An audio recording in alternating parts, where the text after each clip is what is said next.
skilled in good advice, the wise know, but foolish people do not.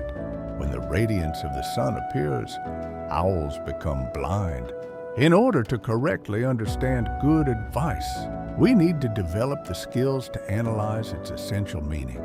Untrained, foolish people cannot grasp the significance of sage counsel. When the sun rises, its brilliance causes owls to become blind because they cannot tolerate sunlight. Once upon a time, there was an intelligent king named Brahmadatta who assembled a group of scholars. The king was so impressed with the debating skill of the great scholar Brahman Vararuchi that he offered his daughter Subhanottama in marriage. "If he is the most learned of all," Subhanottama declared, "then I shall marry him. But if he is not, then I will be the most learned." Brahman Vararuchi took offense, thinking to himself, "If she is averse to one so scholarly as I, then I must deceive this girl." The Brahmin went searching everywhere. In a remote place, he discovered a handsome cowherd perched on a tree limb, sawing away. Since he was cutting the limb on the tree trunk side of where he was sitting, the Brahmin concluded that this cowherd must be quite stupid. "I shall present him as my very wise master and offer him as an object of veneration to the king.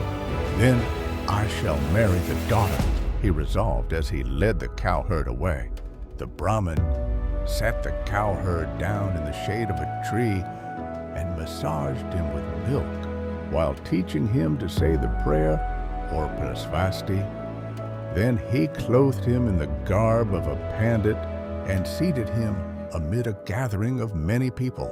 When the king and his retinue seat themselves on their thrones, the Brahmin instructed, place a flower on the top of the king's head, recite Orp Svasti, and say nothing to anyone else. But the cowherd forgot the Orp Svasti he had been taught. So, as the king was sitting down, he said, "Orp, Centaur," and tossed the flower. Because this was understood as the lewd words, the long tongue of the vagina, when translated, all the people were embarrassed and astonished. The Brahmin quickly explained, "This pandit is actually very wise. Of the various ways in which the syllables orp, sen, and tur can be pronounced, the method used here subdues pride." Then the daughter addressed the pandit, who was actually the masquerading cowherd. "When Atikasa Chittabhagvisha is translated, is it understood as some special language of the Aryas?" The cowherd gave no reply. Again, the Brahmin interrupted. "How can this great learned teacher of mine respond to a woman?" The same question was put to the king's subjects, and none of them could answer.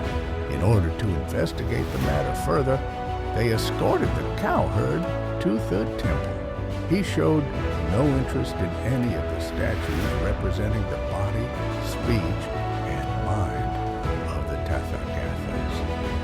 As they were leaving, however, near the temple entrance, he noticed the animal realms depicted in the painting of the Wheel of Life. 97.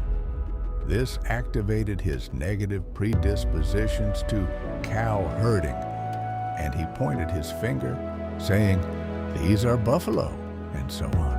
At this, the daughter was convinced that the Brahmin Vararuchi was deceiving them. She resolved to make the cowherd even more clever than the Brahmin. Since he could not become intelligent by studying grammar and logic, she had him engage in lengthy devotional practices to Sarasvati, the goddess of learning. He achieved nothing.